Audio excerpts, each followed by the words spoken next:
दोस्तों नमस्कार। स्वागत है आपका हमारे इस YouTube मंच पर।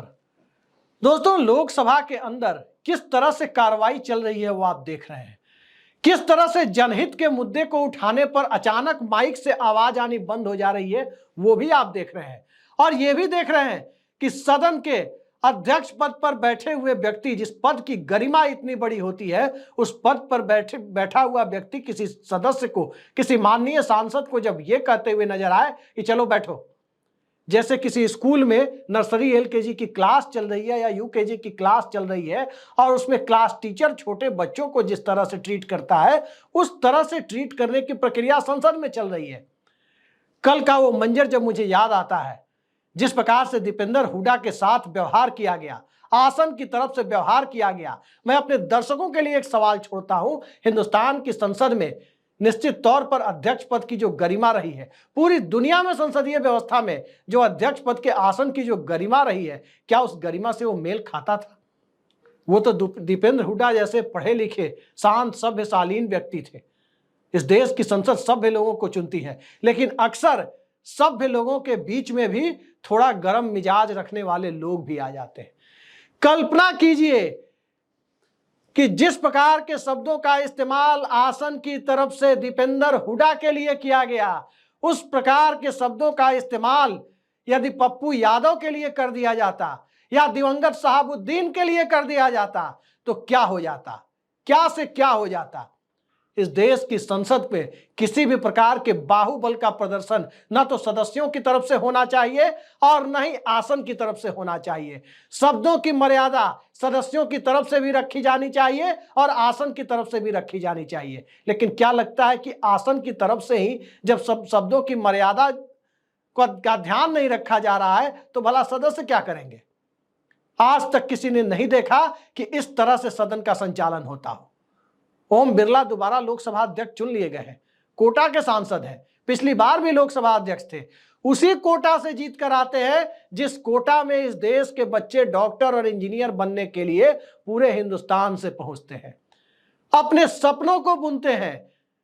लेकिन उनके सपनों को बुनने के लिए जिस परीक्षा का आयोजन होता है, पूरे देश के 24 लाख बच्चे जिस परीक्षा में बैठते हैं, उस परीक्षा का पर्चा लीक हो जाए और उस परीक्षा का पर्चा लीक हो जाए आश्चर्यजनक तरीके से। देखिए, अब तक उस पेपर को रद्द नहीं किया जाए, री एग्जाम नोटिफाई नहीं किया जाए, और इन सब से आगे बढ़कर जब यह मुद्दा नेता प्रतिपक्ष खुद सदन में उठाने के लिए आ जाए तो क्या लोकसभा, क्या राज्यसभा, हर जगह इस मुद्दे को आसन के द्वारा किस प्रकार से ट्रीट किया गया आप सबने देखा।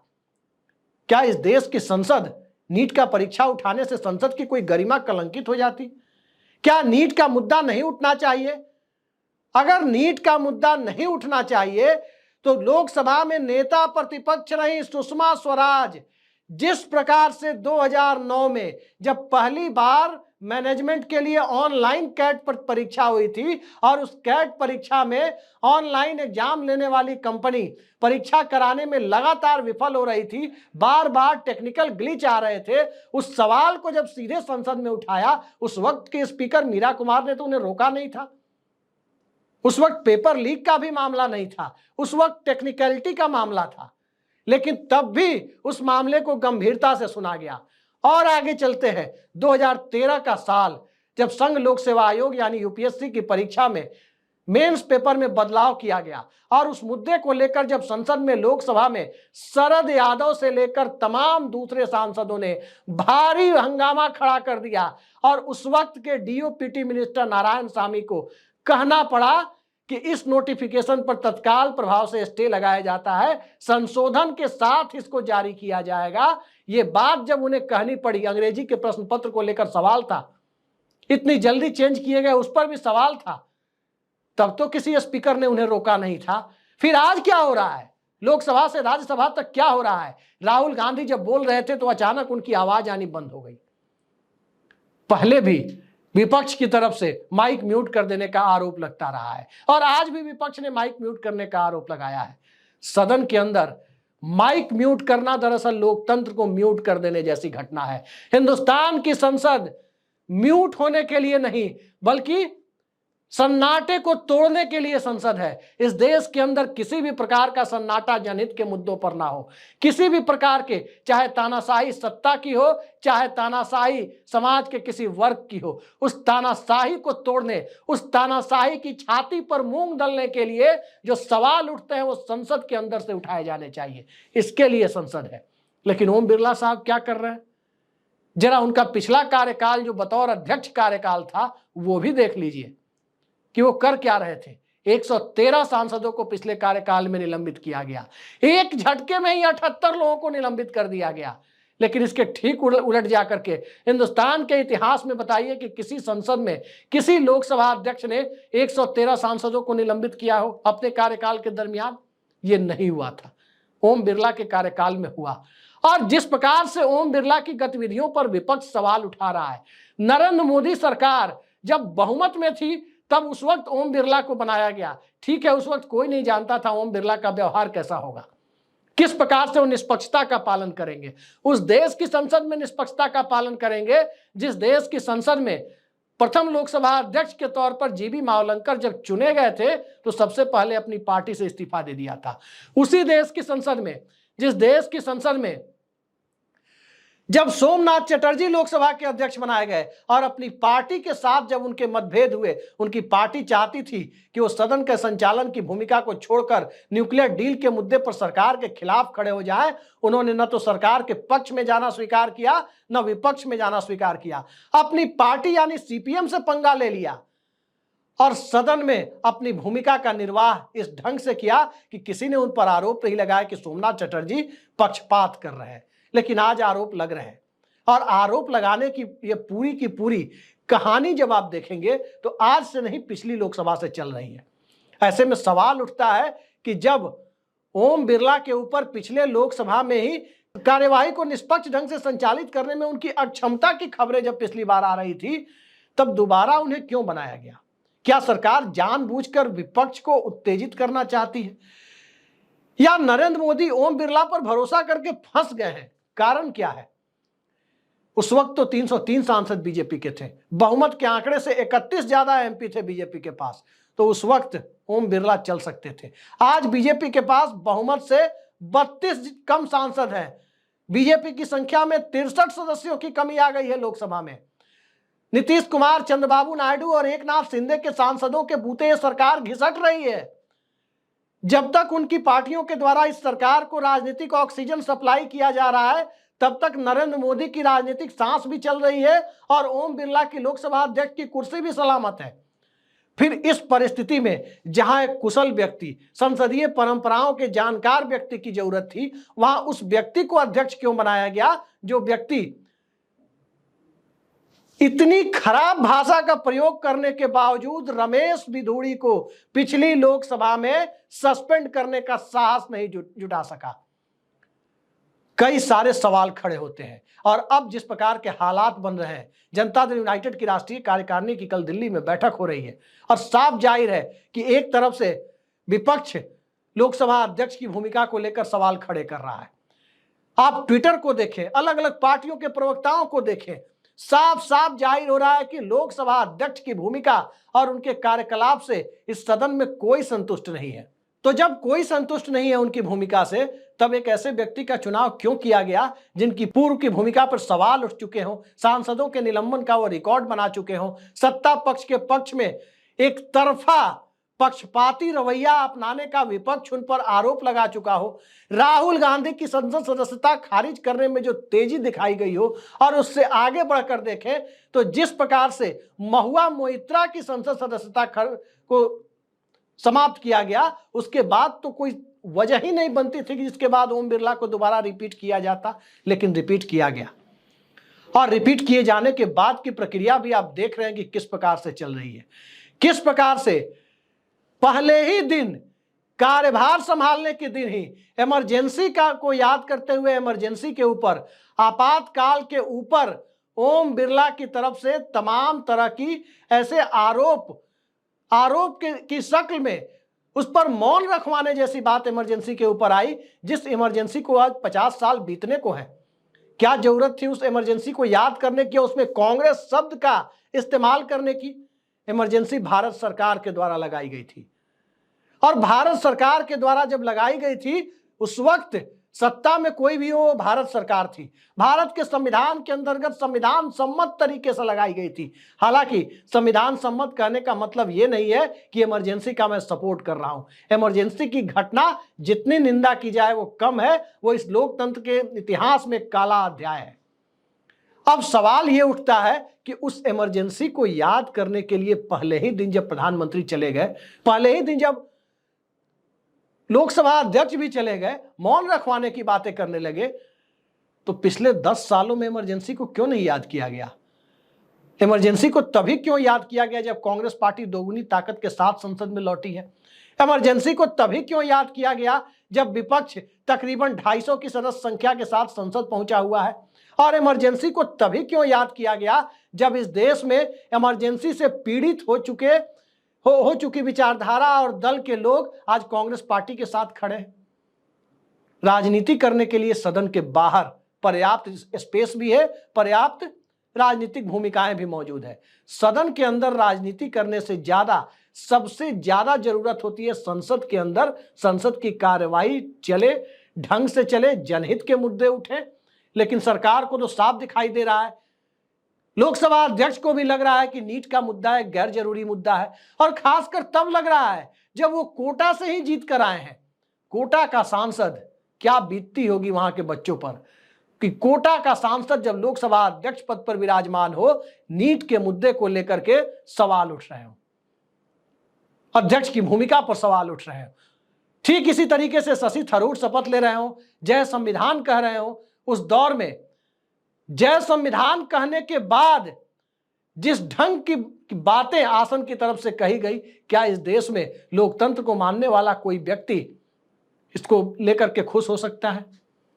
जय संविधान कहने में क्या आपत्ति थी? और जब जय हिंदू राष्ट्र कह रहे थे कुछ लोग, तब आपत्ति क्यों नहीं थी? आपत्ति तो उस पर जताई जानी चाहिए थी।